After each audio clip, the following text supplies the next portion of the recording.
What's up, KiKi crew? This is your girl Coco, and I want to welcome you to another episode of Kiki with Coco. If you are new to the show, let me tell you a little bit about it. It's about life with the emphasis on relationships. I have my friends, family, or guests come on the show, and we just kiki about whatever the topic of the day is.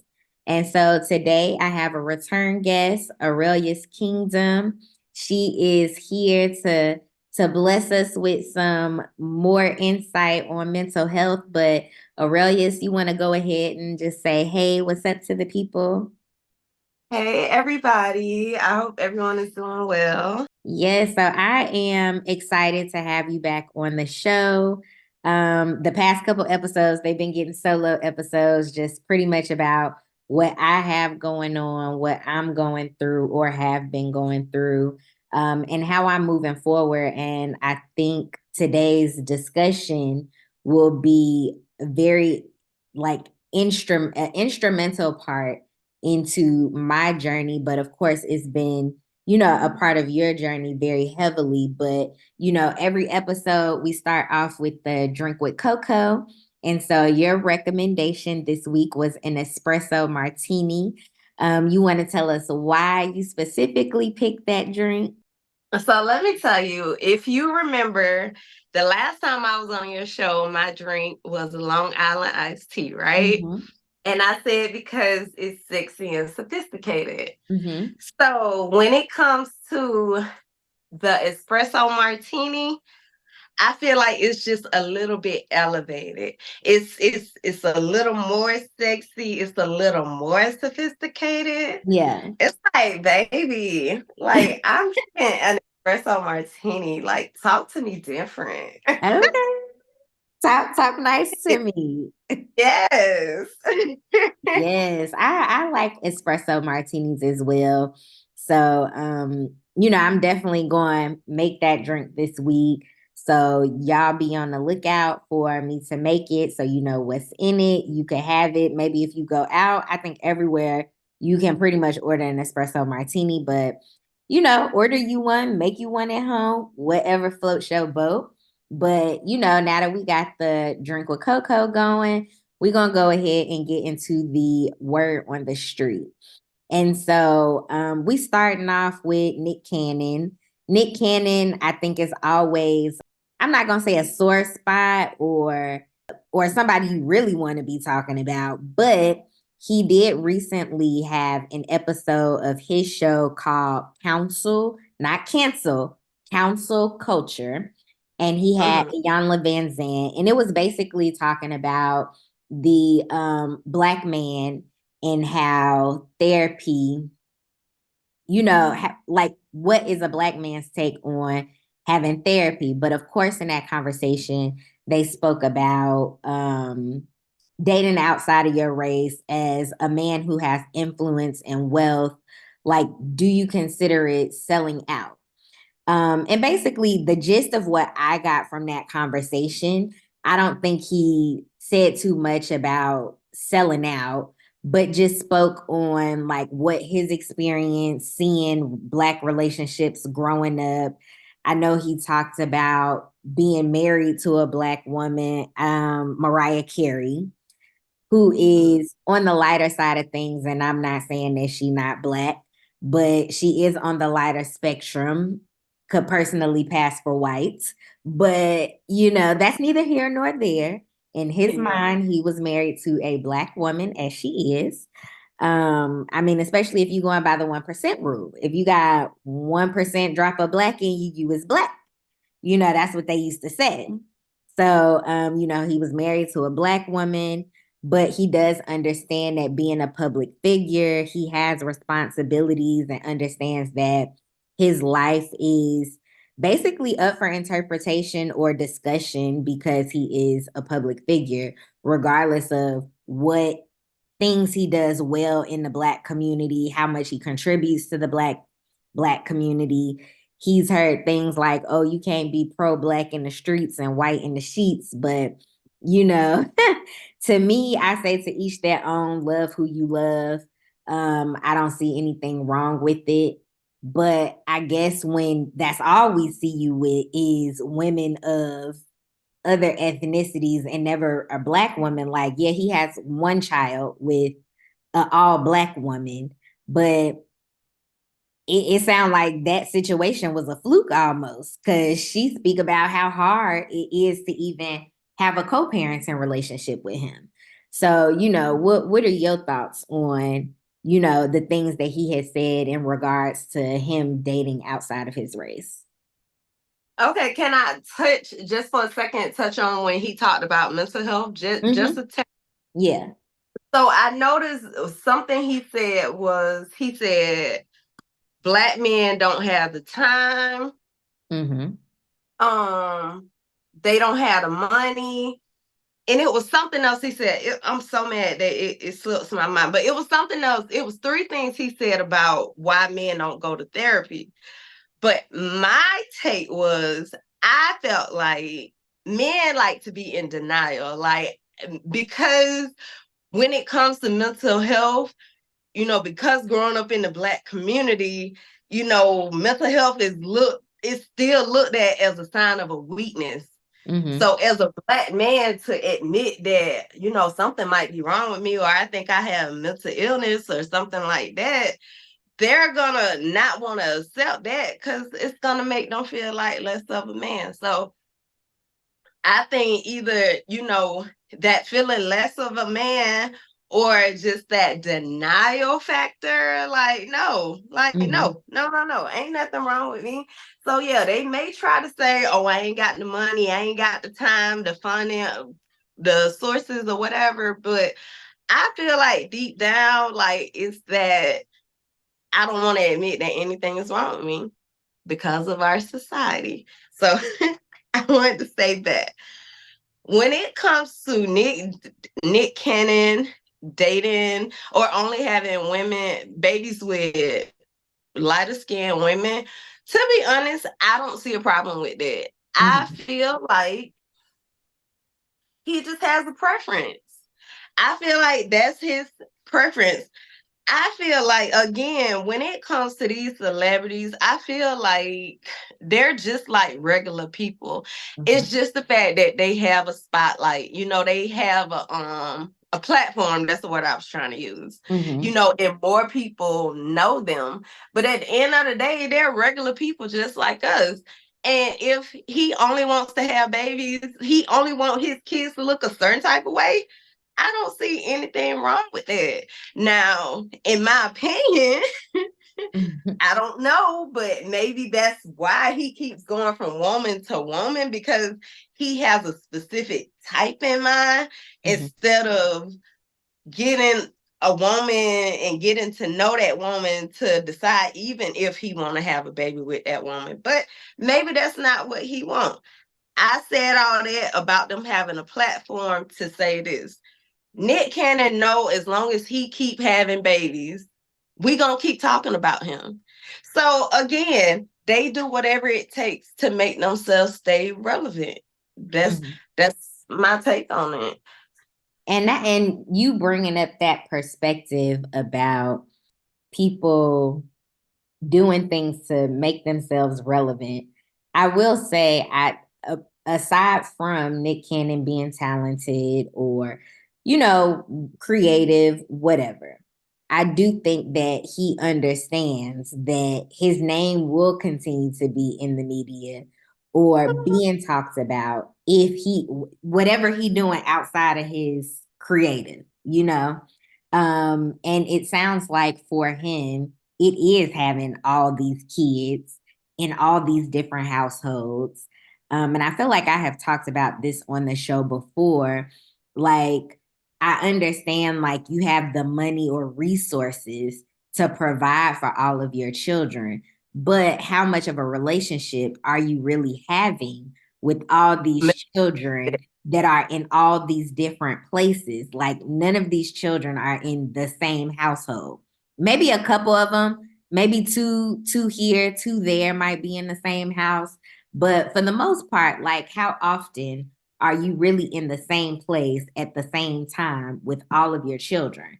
Like, children require more than just a financial contribution, a hangout once every blue moon or whenever you can make the time for it. So it's like you creating all these little pockets of brokenness, and then kids see or replicate what they have seen their parents do. So now your kids are like, even your daughters are like, well, I seen my dad have a kid over here, a kid over there. Like it's not meant for a man and a woman to just be together. Like this is the dynamic that you're creating, and you may think of it as, I'm just living my life, XYZ, but you're creating this dynamic for future generations because this is what they have seen, growing up. Mhm. So, Again, it's so interesting that you just said that. Like I said to you before we started this conversation, God works in mysterious ways. Because what you just said is something we talked about yesterday at the event. It's mhm. so I feel like these are like confirmations. Like it's so crazy. But one of the questions that was asked was, growing up, did you see love in your household? Mhm. And when it was my time to talk, I spoke about, I don't know. I say it as a joke. It sounds so crazy, but my mama was my daddy's side chick. Like, to be real, that's really what the situation was, right? Mhm. My dad wasn't around a lot, Yeah. because my daddy was married. Like, wait a minute, Mhm. you had a baby by your side chick? Yeah. So, because he was married, and now that I'm an adult, I feel different. But as a child, even though my dad didn't come around a lot, I still held my dad in this high, like he was like the my king, my prince, my everything, or Yeah. whatever. And I said, because that's how I first interpreted my relationship with men. I felt like that's what caused me throughout my life to get into these relationships with these guys that are emotionally unavailable, mentally abusive, mentally not there. I'm Mhm. getting into these relationships with the wrong kind of guys because I didn't see love growing up. Like, I didn't have somebody telling me, Arailyus, this is how a man is supposed to treat you. Arailyus, you are loved. You are special. You are beautiful. Like, I don't know. So I feel like because I didn't have that growing up, and so it made me look for love in all these other places, Mhm. which again were those type of relationships. Right. And the cycle continued. And I don't know. Maybe I'm referring it back to Nick Cannon. I'm sorry I had to say all that, but No. referring it back to Nick Cannon, like that's probably gonna be one of his daughters. Mhm. Like my daddy don't come around a lot, but I love my daddy, Mhm. Yeah. and like a cycle. Thank Mhm. God I didn't have a daughter, but I mean, I look at my sons and they don't have good track records for relationships either because I wasn't able to show them a healthy relationship, a positive relationship, Mhm. So yeah, it's like when you have all these kids, again, going back to Nick Cannon, how can you build that bond and let your kids know that, yeah, I may have all y'all different kids, but I love you. I'm gonna instill in you, I'm gonna teach you, literally that one-on-one. Like again, Mhm. when you have 10 kids and you're a celebrity and you work all these different jobs and you have all these different businesses, when do you have time to get to those children? Right. And I mean, of course, we don't know what his day to day looks like, but it does seem like and this could just be what they posting. This is not their everyday life, you know.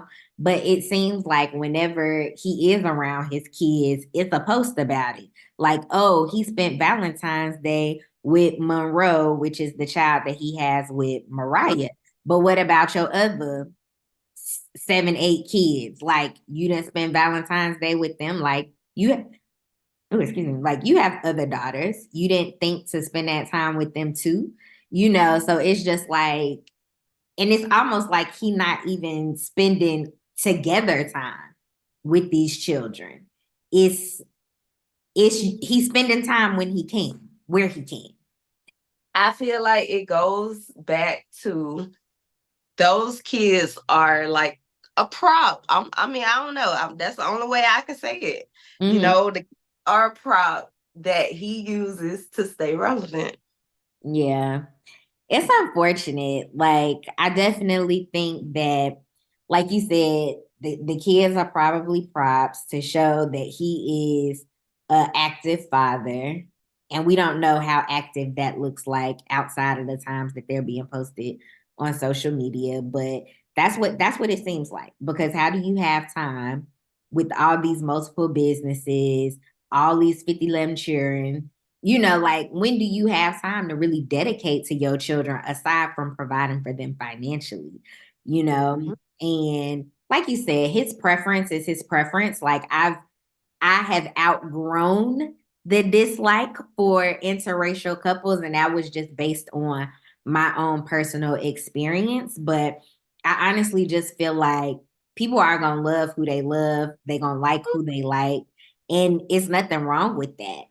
I only have a problem with it when you try to bash one group of women over the next group of women because you know, like even when women talk about, you hear some women talk about dating outside of their race, black women dating outside of their race, and they'll say things like, you know, I just got tired of these black men, you know, XYZ.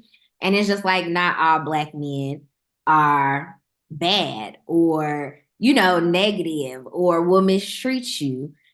You just so happen to meet the wrong ones, unfortunately. But I would never use that as an excuse as to why I date outside of my race.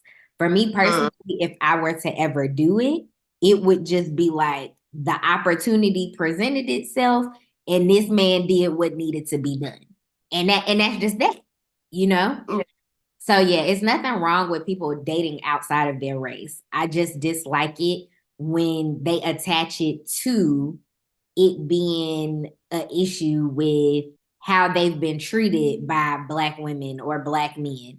Or, you know, even if it was a Latino that was like, I only date white women or whatever, like, it's no need to put down one group of people over this group of people. Just say you hadn't encountered a good experience with the women that you have dated. You don't even have Yeah. to specify Sounds good. that it was I, a Latino woman or a black woman. You just haven't had good dating experiences.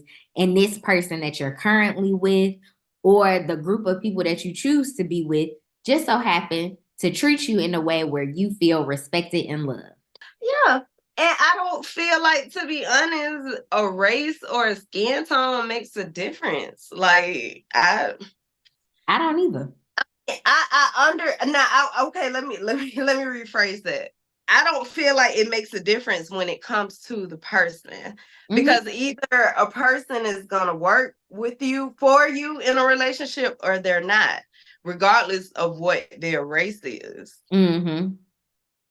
You're right. That's kind of how I look at it. Now, yeah, when it comes to like it, of course, but it could be things like cultural differences and Mm-hmm. differences of opinion that ultimately end like a interracial relationship or whatever. But I feel like you can meet a good white guy, you can meet a bad white guy, you can meet a good black guy, you can meet a bad black guy, Mexican, Puerto Rican, it's Yeah. all the same, but I don't know.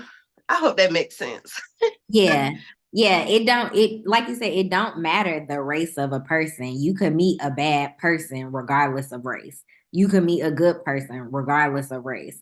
That's why I said if somebody of a other, like if I personally ended up with somebody of another race, it would genuinely be because they came in, treated me well, treated me the way I was supposed to be treated, loved me, made me feel respected. It wouldn't be because, oh, all the black men is trash or all the black men treated me bad or they didn't understand how to treat a woman. I wouldn't be saying those things. It would just be like, I just so happened to meet this person and they treated me well.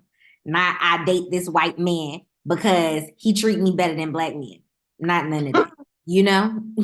And I Yeah. think like wording, like how you say things is important. And in this day and age, you would think like people will understand that. What I learned, another thing we talked about was relationships. We were like, in this day and age, what are your opinions of relationships? And my opinion was, in a day of social media, you really never know what's what. People on social media can show that they're in love, they're doing this, and we do this as a family, and I love her, blah blah blah. And when the cameras are off, they're not even sleeping in the same room, or you know what I'm saying? Like they're not even talking to each other right now, or he's cheating on her. But when you see them on social media, everybody's like, ooh, couple goals. And so I feel like when it comes to relationships, me personally speaking, maybe back in the day, I would say like, oh, I want a relationship like that. But now that I know, like, relationships, they're hit or miss. I feel like they're like the lottery. Like you just keep playing scratch offs, trying this guy, trying that guy. And one day you get lucky and you finally meet the one. But I like because social media is so fickle, like people literally be posting like, "Oh, I'm so in love today," and then tomorrow they be like, "Oh, we broke up," or you even see these celebrities that, you know, you see them doing nice things on Valentine's Day or Christmas come about and they treating them so well, doing all these nice things for them.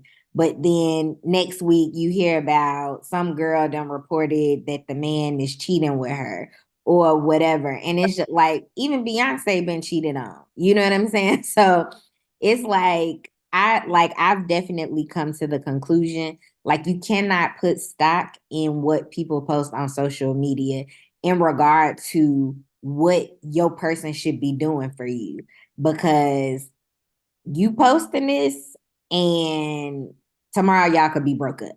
You know what I'm saying? Like, and who knows what people are battling behind closed doors. It's a lot of things that people dislike and don't want their person to do, like watch porn or scroll through social media and look for half naked girls. You know what I'm saying? Like it's so many things that go into the behind the scenes of a relationship. So to me, like you can post about your man flying you out. You can post about him taking you on this trip. You can post about, him doing this nice thing for you for Valentine's Day or post this grand proposal. But at the end of the day, like y'all still go through stuff just like everybody else. You just highlighting the good stuff. And then Yeah. you got people, regular folks, misconstrued about what they should be looking for in a relationship, what they should be valuing in a relationship. Mm-hmm. this this false reality. Mm-hmm. Yeah, the false reality of what a relationship should be. Mm-hmm. Yep. Like I remember when I was married, like me and my ex-husband used to take pictures all the time. And I used to post him all the time. And I remember one day he said to me, we had took a picture and he was like, "You're not gonna do nothing but post this on social media anyway." And I was like, "Don't worry about it. It won't get posted." I'm That's been like, said. You know "Say what? less." It's so funny. That's been said to me before too. Mm-hmm. Yep. And so, like, of course, when I stopped posting him or took his pictures down, like, people was wondering, like, oh, how is he? What's going on? And it's just like, he ain't in the picture no more. You know what I'm Yeah. saying? Like it looked all well and good. But shit, I thought we was all well and good behind the scenes too. Like I know we had a little something going on. It wasn't nothing major in my eyes, but at that time, but we was going through things in the background, but that just go to show you like people be going through stuff in the background, but they post on social media like everything is great. Like I know one of Nick Cannon's baby mama, she's on a reality show on Netflix called Selling Sunset. I think her name is Bree, but of course, coming onto the show, like she's the new girl on the show, so everybody's like, "Oh, she has a baby with Nick Cannon," blah blah blah blah, and she's like, "That's my family," like she riding for him, like that's my family. Don't talk about my family, and that's well and good. Nothing is wrong with you viewing that as your family, but at the end of the day, like he got a family over here. He got a family down the street. He got a family in another state. Like, you know? Damn So it's just like we never know what's going on behind the scenes in people's relationship. So to me, you can't put no stock. You can't put no stock in what people is doing on the social medias. Like, yeah, it's nice to be like, oh, I seen them go on this trip.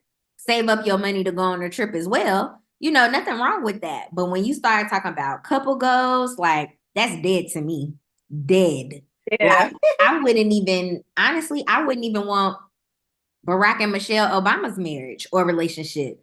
And we don't see nothing bad about their relationship, but we understand like they went through some things while he was Yeah. in office. You know what I'm saying? And it's just like, could you be in her shoes and deal with what she dealt with? No. So no, I don't have no couple goals.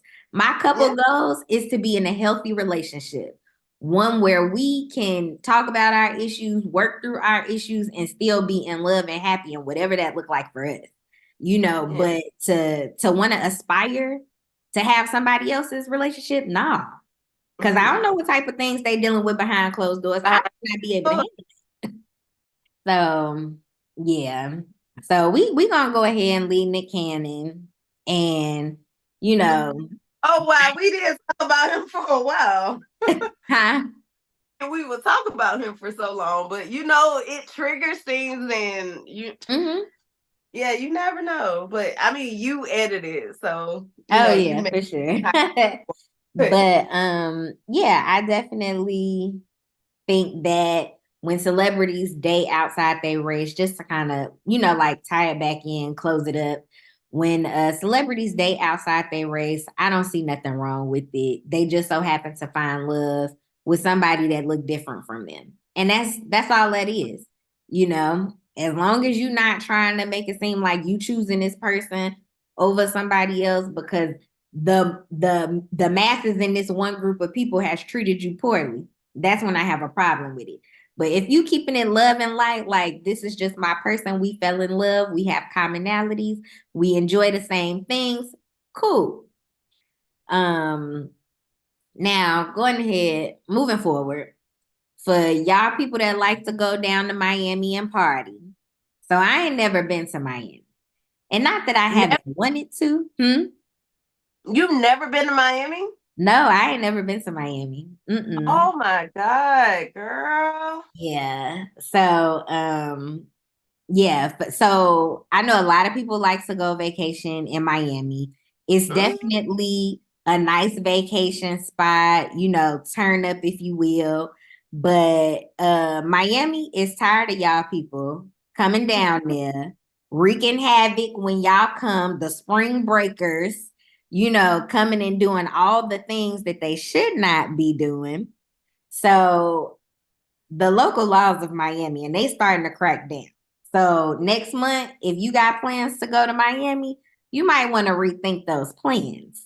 So currently, these are laws, but I don't think they have been cracking down on them, but they are starting to enforce them. And they said consumption of alcohol in public is a no-go. Smoking tobacco or the marijuanas on beaches or in parks is a no-go. Possession or consumption of narcotics is a no-go. So if you think you want to try you a little book of sugar, don't get caught. Driving under the influence, none of us should be doing that nowhere. But hey, to each his own. Yeah. Driving a scooter or vehicle irresponsibly, don't do it. And violence of any kind. So if you want to go down there and cut up and be beating on folks, stealing from people, you're gonna go to jail. You're gonna go to jail, yes. But yeah, with that being said, Miami is cracking down on the spring breakers that come down there and do what they do when they come down there, living their best life. And to me, this is telling me that y'all need to be going someplace else. Go someplace, take this someplace else, somewhere else that will be more tolerable of the activities. Okay, so let me tell you this. As a used to be Floridian, Mm-hmm.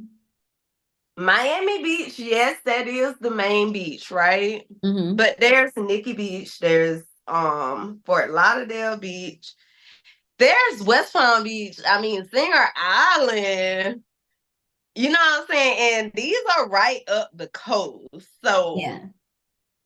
to be honest, especially Fort Lauderdale, you say you've never been to Miami, but Miami has like the strip of restaurants with the Mm-hmm. hotel and all that or whatever. Well, Fort Lauderdale has the same thing too. Yeah. And it's the 30 minutes up the street. So I feel like if they don't have those rules there, all people are gonna do is relocate. Right. And which I think this is saying. It's just saying that people need to and they doing curfews and stuff down there too. Like who trying to party and be on curfew? Like it's not a thing. Yeah. Really they trying to hinder y'all from coming down there or hinder people from coming down there. So it's like you may want to look into some alternative locations. Mm. Like I mean, now Myrtle Beach is different from Florida, but it's another location that is kind of like a party spot or a known party spot that would be Mhm. a good location to go. There are other places along the East Coast, the southern East Coast, that you can still go turn up and party and celebrate this age old right of being able to go to spring break or whenever they have turn up festivities, time frames of the turn up. I may be a Floridian one day. You never know. You know, when I tell you this goes back to our last session. Mm-hmm. So I literally gave up Florida for a guy, you know. And it's so crazy because every time I tell somebody I used to live in Florida, they're always like, "Oh my God, why did you leave?" And even though, I feel like this is where I'm supposed to be, but I miss Florida. I miss it. Yeah. Florida is, as a Cancer, I love the water. And like I said, Singer Island is right there. And Mm-hmm. that's a nice beach So too. you So from the Miami area? yeah, it's all in the same area. Yeah, I was Mm-hmm. down there for like 5 years, but like growing up, we used to go down there for the summer and Mm-hmm. stuff like that. So yeah, I'm very familiar with South Florida. Okay. Okay. Yeah. It may be my retirement location. They say the retirees move to Florida. They have a lot of snowbirds. The older people that they don't like the cold and the snow from New Mm-hmm. York, Hampshire, and stuff. They have their little summer homes, and I mean their winter homes in West Palm Beach. Yeah. Okay. And like I used to work at the VA down there, so like when the veterans would come in, they would say, yeah, I'm a snowbird. I'm here from a little 6-month checkup, Yeah. And another way you could tell the snowbirds were there is because the traffic. Mm-hmm. Snowbirds, they literally will pull right out in front of you. Mm. So yeah, but West Palm Beach, South Florida, just like you say, you may live there one day. Like, a dream of mine would be to have a second home down there, even if Yeah. it's just a condo. But I Mm-hmm. can dream big. I can dream big. Yeah, dreaming girl manifested, speaking into existence. Hmm. I'm all about it. Yeah. But I just wanted to give y'all a little update. I know a lot of people that I know like going to Miami. It just ain't been in me or in my plans to go to Miami. But at this point, if I went to Miami, like I just don't think it would be like the spring break activities. Like, yeah, I would probably go to the clubs, eat for sure, go to the beach, but I don't think it would be a necessity to do the illegal activities. So it's just one of those things like if I make it to Miami, I'm sure I will one day. Um, you know, just be cognizant, be safe out here in these streets. Can I ask you a question? Mm-hmm. Like you say, you wouldn't have the need or the desire to do any of the illegal things. Do you think it's because you're in the military? Um, that is a big reason, yes. But also I've even before I came into the military, I was not a weed smoker or whatever. Like I just always been very chill, so I just don't see that as being a part of my life when I get out the military either. But no, Ah, not to the people that do. Like enjoy the puff puff pass. you know what? The thing about it, I used to like what you just told me. I used to be like, what? When people would say, "Oh yeah, I don't drink, I don't smoke, blah blah blah, whatever," right? Mm-hmm. But I've been hearing that more often than not lately. Like more people are like, no, I don't. Um, hopefully we can kind of segue this into the mental health or whatever. Mm-hmm. But they don't feel like they need anything to get them to a place. Maybe they're already in a good place mentally, Mm-hmm. or whatever. But for other people like myself, I feel like it's like a necessity. Mm. Okay. So I guess that is a good segue into the next into the hot cup of cocoa.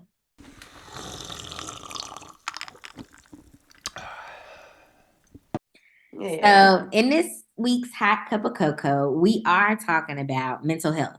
Like we've been touching on it throughout the episode thus far, but this segment is specifically geared towards mental health. And so, for me, like I do not have any mental health disorders, but I do think that if you go through a number of situations or things throughout your life that go unchecked, that go untalked about, like you have the ability to gain a mental health disorder or have some bouts of mental health distress.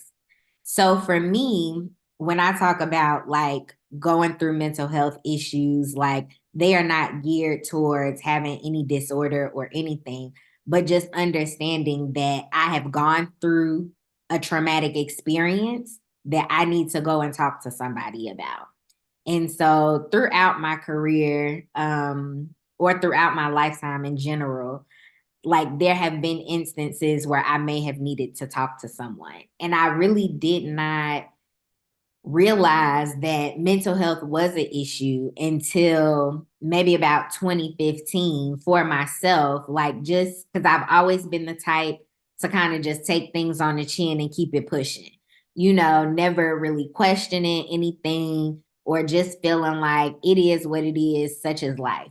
But then when you're expected to perform at a certain level, but you have other things outside of work or just whatever you have going on in your life, you have external factors that play a part into how you operate on a daily basis. And you don't have an outlet for it. Like you start to just, it starts to build up. You start to internalize those things, and it can become too much if you don't recognize it and realize it, like when it occurs. So since I have started going to therapy in 2015, I have decided that when traumatic experiences happen in my life, I make it a point to go to some type of therapy or mental health assistance to make sure that I'm dealing with whatever the issue is at hand. Because I feel like too many times, especially in the Black community, we get caught up in, just take it to God. And there's nothing wrong with taking it to God because He is the light of my life and all of the above. But in the same token, like, unless you can get into the word, you can understand the word, interpret the word, apply it to your life, and live by the word of God, you're going to need assistance to help you with that. Mm-hmm. And to me, going to get mental health assistance or aid is nothing wrong with that. And until recently, like I've started going back to therapy this past summer, and I got a therapist who was like maybe a Christian based therapist, but I didn't know that's what I was getting. I was just desperate and I wanted to talk to somebody, and that's who they gave me. And so I'm talking like, about my worldly experiences, and she says, well, God. And I'm looking at her like, girl, I came here for no God. I came here for you to not feel crazy. What? But as we continue to talk, it made me realize that, me moving to Turkey, going back to therapy, having this therapist who was Christian based, maybe it was God telling me He needed my attention. You know what I'm saying? But initially I was like, girl, I ain't come here for that. I didn't come here for no God. I came here for you to hear my problems and tell me how to move forward. But as a believer, God should be a part of my process in moving forward, along with my mental health assistance. So, that I'm talking about how I have begun to make mental health a priority in my life. But for you, Arailyus, how did you realize like you were having issues with mental health or felt like you needed some help? You know what? The thing about my mental health is that, I don't know, maybe I can say that I was in denial too Mm-hmm. initially. Maybe I was because I was talking to somebody and it's like I say things now as an adult, like, child, I be in my imaginary world, right? In my own little world, this and that or whatever, right? Mm-hmm. I say this as an adult, now that I've been diagnosed, but if I'm being honest with myself, my imaginary world started when I was a kid. You Mm-hmm. know what I'm saying? I'm not going to say I always thought I was the same. I mean, the same as everybody else. I didn't think I was different. I just, as an adult, when I look back on a lot of the things I did when I was a kid, it just makes me say, dang, why my mama never got me checked out? Mm. I can tell you about one. It's embarrassing, but I'm gonna tell you about it anyway. So I don't know. As a little girl, I used to want to follow my sister, right? I used to want to be where my sister was, but she had these friends, and I don't think she really wanted me to go with her. But, I would go. My mom would be like, let her go, whatever. So Mm-hmm. I would go just because I wanted to be there with my sister. But the girls that my sister was going to play with, they had this one little younger sister, the little baby. Mm-hmm. And I kid you not, this is so embarrassing. Oh my God. But I kid you not, every single time we would go down there, that little girl would make me cry. What would she Like do? she just would keep hitting me, right? And I Oh swear to God, she my did it God. every single time. She would like hit me, and I'd be like, "Stop!" Because in my mind, I'm like, I can't fight her because all her sisters are here, and the way my sister acted, I was like, she probably ain't gonna help me, right? It's weird, but the little girl, she would keep hitting me, and I used to be like, "Stop! Stop hitting me!" And the little girl, she would keep on, keep on, keep on, and instead of me common sense would say, Arailyus, don't go there, right? Or take your ass home, right? Mm-hmm. I would just stay there and be like, stop, to the point that I'm sitting there crying because this little girl keep messing with me. Mm-hmm. And common sense is not kicking in to say, Arailyus, go home, like leave. Yeah. So and the thing about it, it happened more than once. Like, that's why I'm saying, like, I feel like there were definitely a lot of signs when I was younger. And I feel like because we grew up in that Black family that tell us to just pray, Mm-hmm. you know. So So if you I just, don't mind my asking, what have you been diagnosed with? oh girl. Okay, bipolar 2, which is the lesser of the two. Mm-hmm. Um, BPD, borderline personality disorder, which is kind of the one that I want to talk about, like the Mm-hmm. little scenario, the situation I just told you about, that's BPD or whatever. Mm-hmm. Anxiety, depression, ADHD. I don't know why I always forget that one. Mm-hmm. And some OCD, a Yeah. little bit of OCD. Yeah. It's a lot. It's a lot. It's a lot, yeah. Yeah. But yeah, I literally, I remember as I may have been about maybe 11 years old, told my mom I was depressed. I didn't know what it meant, but I just heard it. Mm-hmm. And I was just like, Mom, I'm depressed, right? Mm-hmm. And my mom was like, no, girl, we don't say that kind of stuff. Like, no, we don't talk about depression. We don't claim depression, whatever. Mm-hmm. And then again, and I just refer it back to my 42-year-old self now. And I literally, I don't know. I just feel like maybe I could have got help sooner Mm-hmm. if my family wasn't in denial about it. Yeah. So how does your family feel about it now? Like, I'm sure you've shared this information with them. Girl, that's a very interesting thing. The short version is that I'm not even talking to my family right now. Oh.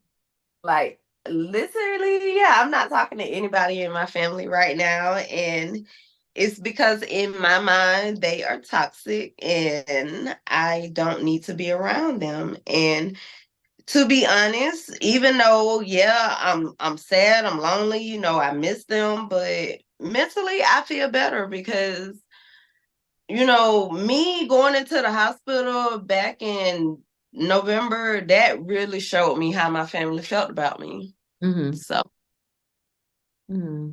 I hate to yeah. hear that for you for sure. So you say you like looking back on it, you feel like the signs were always there. Um, hmm so once you were diagnosed, like what was your course of care afterwards? Well, I am a veteran, Army vet. So I've always gotten my care through the VA. I've been on medicine for I think 13 years now. some form of medicine. Mm-hmm. Last year, back in June, I came off my medicine because I was having too many side effects. So Yeah. came off of my medicine and tried a natural approach to my mental health. Well, of course, it didn't work out. Mm-hmm.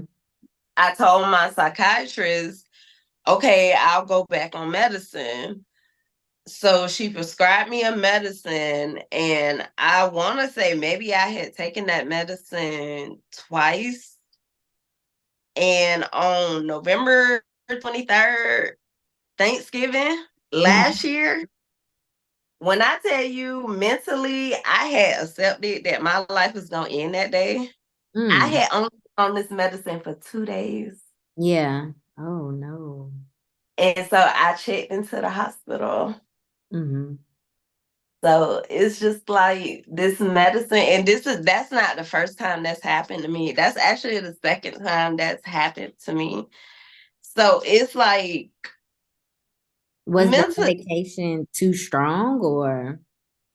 just you're literally a guinea pig, to be honest. Mm-hmm. You're a guinea pig because it's February now, right? The medicine I'm taking now, I've been on since say December.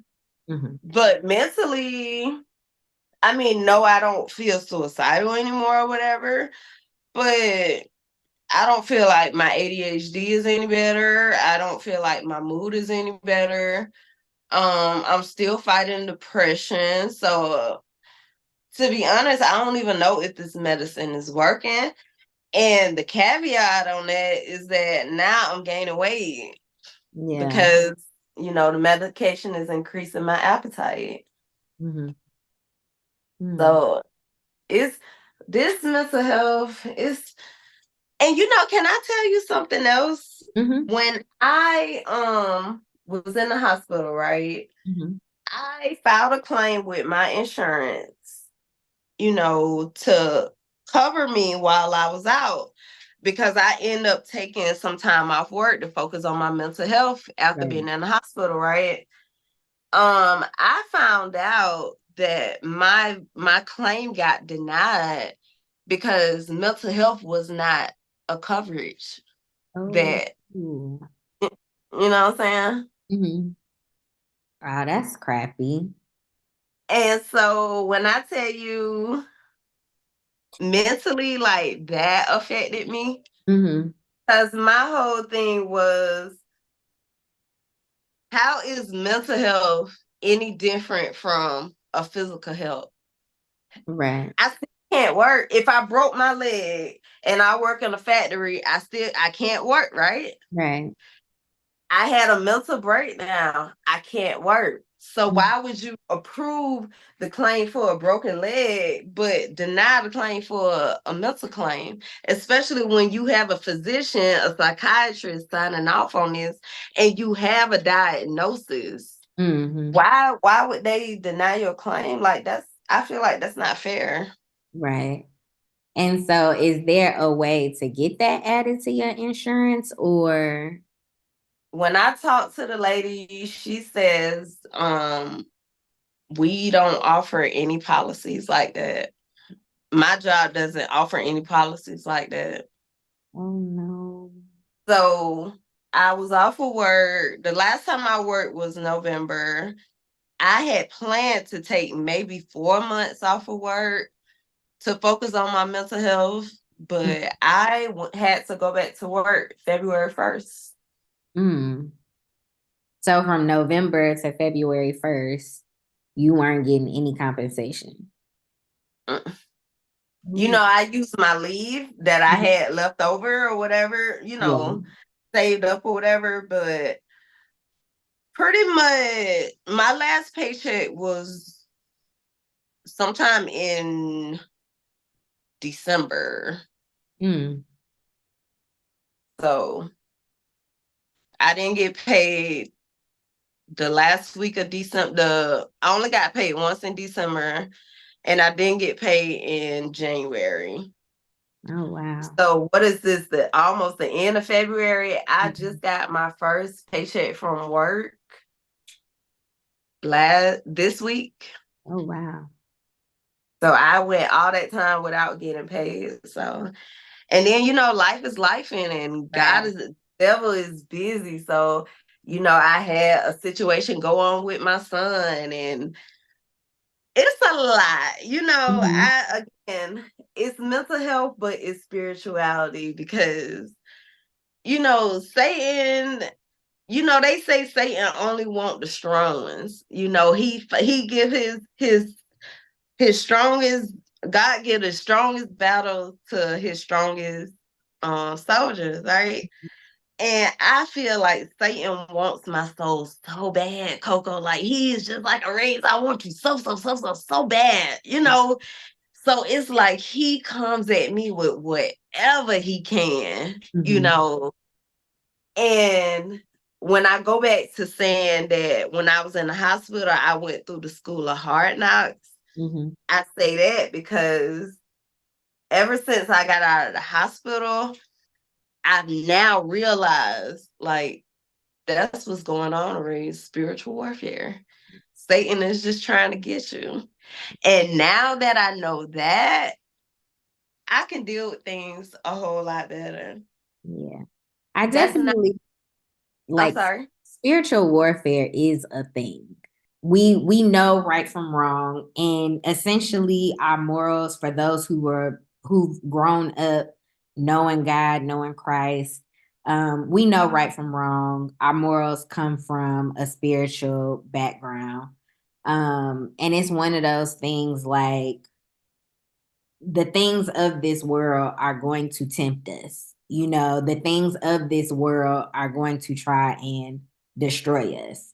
Mm-hmm. And it's our duty to stay prayed up, to get into the word of God, to armor ourselves with the word of God, to keep us from falling, falling to these temptations and to the people who are trying to bring us down or to Satan who is trying to, bring us down. But like, it's, I think now more than ever, it's important for us to take our spirituality, even if you don't want to identify as a Christian, or a Catholic, a Baptist. If you don't want to identify with none of that, you know, as a child of God, we should be arming ourselves with the word of God.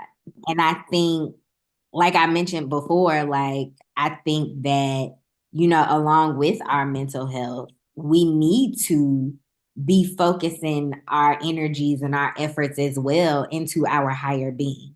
My higher Mm. being is God, so whoever you use, whether that be the universe, it would behoove you to lean on your higher power. Like I know at work when I'm talking to people, like giving my expectations, I also let them know like I do care about you and there are things that you need to make a priority in your life. You know what I'm saying? And I don't preach God to my people because you never know what people's beliefs are. But I let them know like whoever you believe in, whoever your higher power is, like you need to know who that person is. So when you going through the storm, you going through whatever you going through, like you can lean on that for understanding to help you Yeah. get through whatever it is you're going through. Like I don't know what was going on in Sodom and Gomorrah, but the Lord saw fit to say we must end, and I think history repeats itself. Do what you want with this information, but I definitely think along your mental health journey, you need to take into make a priority your spirituality as well.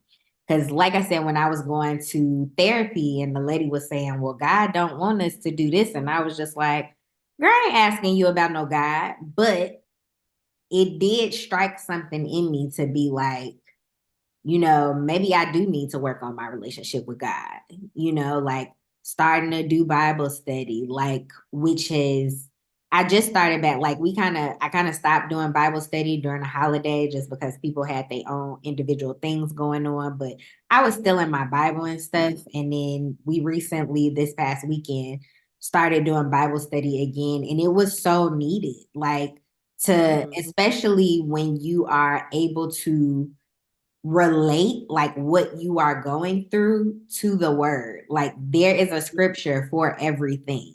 And so to be able to take my personal experience or what it is that I'm going through now, correlate that to the word. And I'm going to do an episode on this at another date, but there are 4 seasons that we go through. It's called like your dry season, your pruning season, your stretching season, and your harvest. And it's basically just like the seasons, the seasons, fall, spring, winter, summer. And basically like we're all in a season. You know what I'm saying? And it's preparing you for whatever that next season is for you. And like I said, there will be another episode in regard to that, going more in depth into that. But I think if you can identify what season you are in, I think that would be beneficial to help you move forward and move out of the season that you're in, especially if it's not no season is bad because God is working in those seasons. It's important to move through those seasons and understand what it is that God is trying to get you to understand. Like God will move you from places that you didn't know you needed to be moved from. God will remove people from your life that you didn't know didn't need to be there. And it's all a part of what his plan is. And we just got to trust that plan. We may not know what that is, but he do. And you just got to trust it. Okay, girl. All right. Yes. So what gets me through my mental health, or not mental health, my spirituality, is that it's really simple. Arailyus, Jesus suffered. Why do you expect not to suffer? Just that simple. God never said the journey was gonna be easy. But it's just that simple. Like, when we go through things in life, we're like, dang, why is this happening to me? Sometimes it's because it's supposed to be. Think about when God brought the people out of Egypt, but they wandered around in the wilderness for 40 years because it wasn't the season for them to enter into the promised land. But at the time, we're like, why is this happening, God? Because it's supposed to. Or this is the way that God wrote it, It's a season. It's a struggle for you. It's just something that you're gonna go through. And with it being the beginning of the year, everybody starts reading the Bible again. And reading the Bible, I know, is when I tell you Satan came in at like chapter 2, like, what I'm saying? Chapter 1, it was all happy, the creation, blah, blah, blah. But literally the very next chapter, but here comes Satan. Yeah. Like, it's like, did they have any time where they were happy and they were good and they were just out there enjoying life, living their best life? No, or was it like literally saying from the very beginning, he was like, I am causing chaos. Ain't nobody finna live a peaceful life. If I done got thrown out of heaven, let me go and prove why I got thrown out of heaven.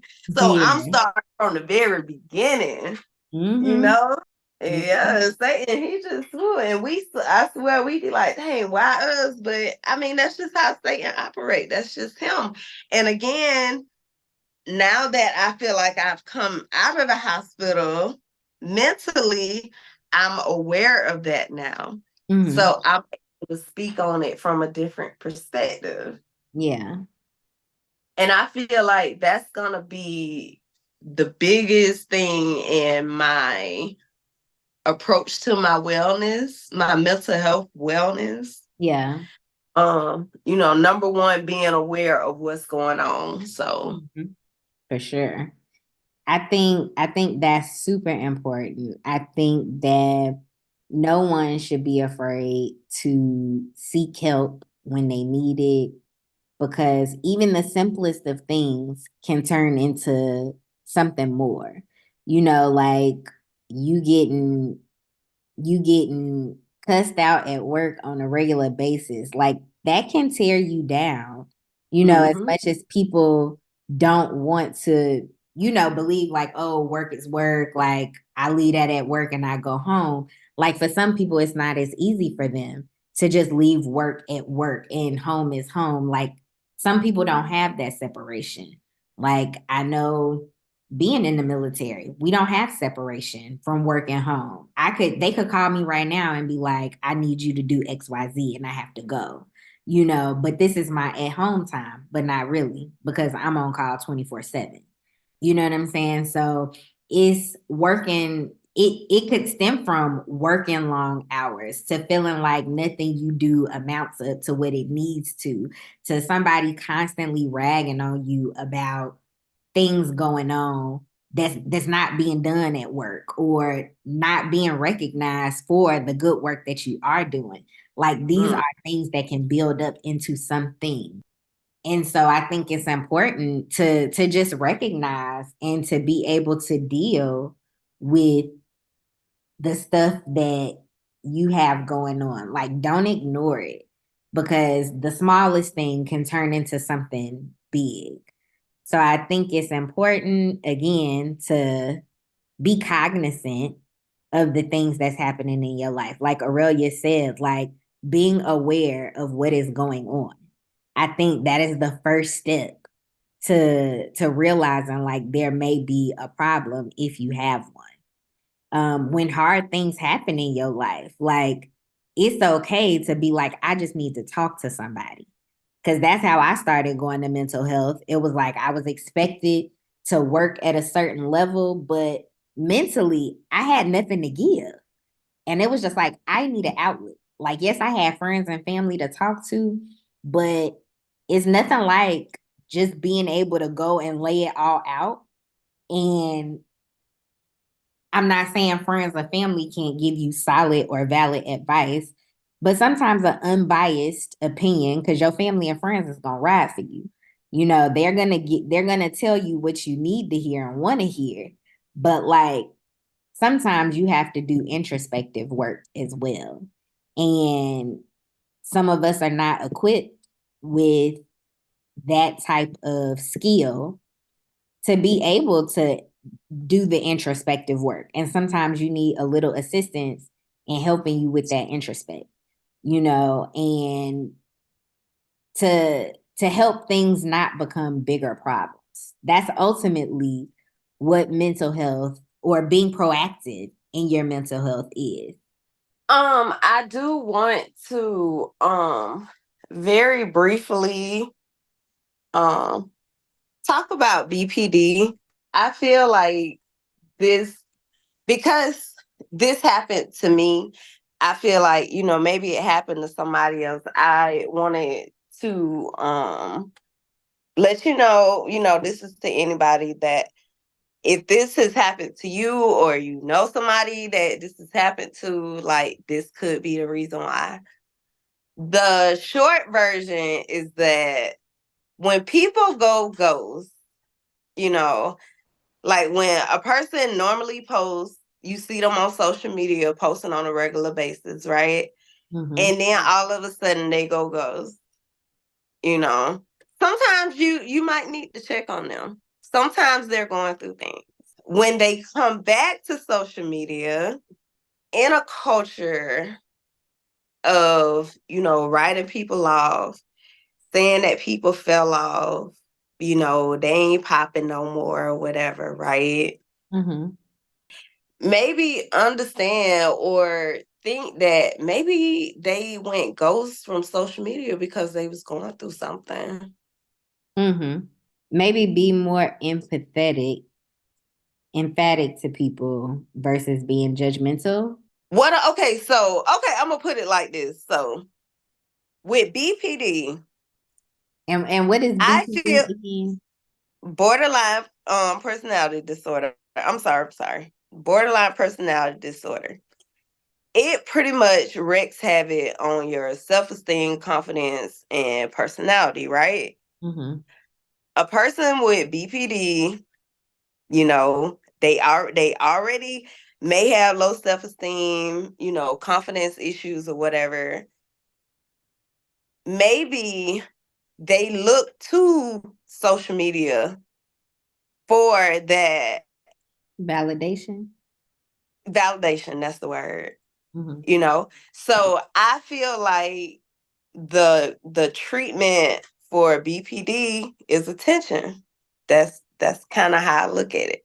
So when a person that's you know gotten off of social media because maybe they were going through something mentally, when they come back to social media and they see like, oh, nobody's checking for me, like, you know what I'm saying? Like, it kind of Make you feel away. it does something to you because it's like you're not getting that validation, you're not getting that attention, Mm-hmm. you know. It's almost like nobody cares about you. Yeah, like girl, nobody missed you, nobody cared that you were gone, Mm-hmm. you know.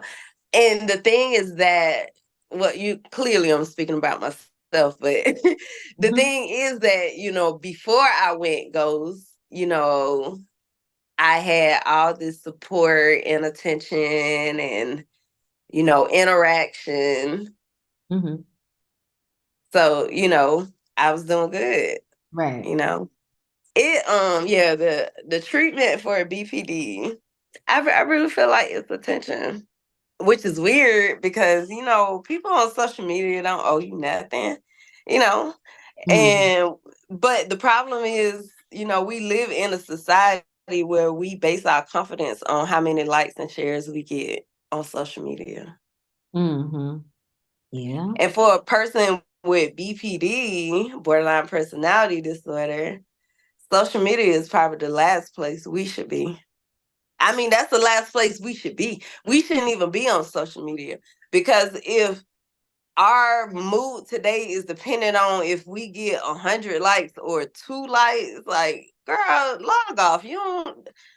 No, go read your Bible. Go read a book. Go watch a YouTube. Do something else. Get off of social media. Mm-hmm. Like I'm telling myself that too, but like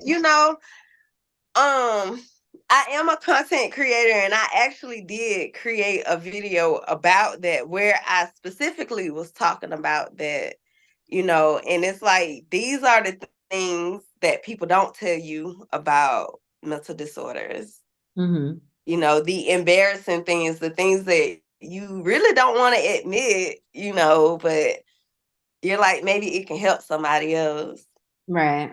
Well, So if yeah. you could share that with me, that video with me, I'll definitely share it on my social media to help bring awareness to it. And also if anybody is interested in, just following your journey or, interested in mental health side of things, like they can check out your YouTube. Yeah, so share that with me and I'll share it with my social media as well. Um, any last words? I'm gonna end it on a positive note. Mm-hmm. Having mental disorders is not all bad because when I tell you my mind is so creative, it's like ideas literally they just come to me. The problem is that it's constant and it's nonstop. That's the problem. But the creativity, you know what I'm saying? Like I like it. It's what I need to create content. So Mm-hmm. it definitely makes you creative. And if you're honest with yourself the way that I am, once you get your audience built up, You'll do good because people want to hear the truth. They want to know the shit that people really don't want to talk about. Mm-hmm. So Yeah. Yeah, that's true.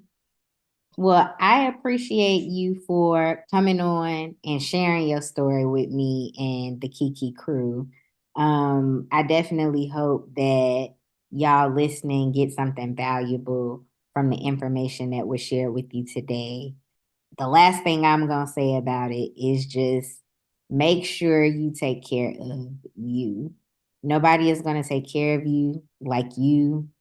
And honestly, nobody is going to love you as much as you love you. And so I think it's important that we all pay attention to the things that are going on with us because we are our best advocates. And so, like always, I appreciate y'all for tuning in. And until next time, bye. bye.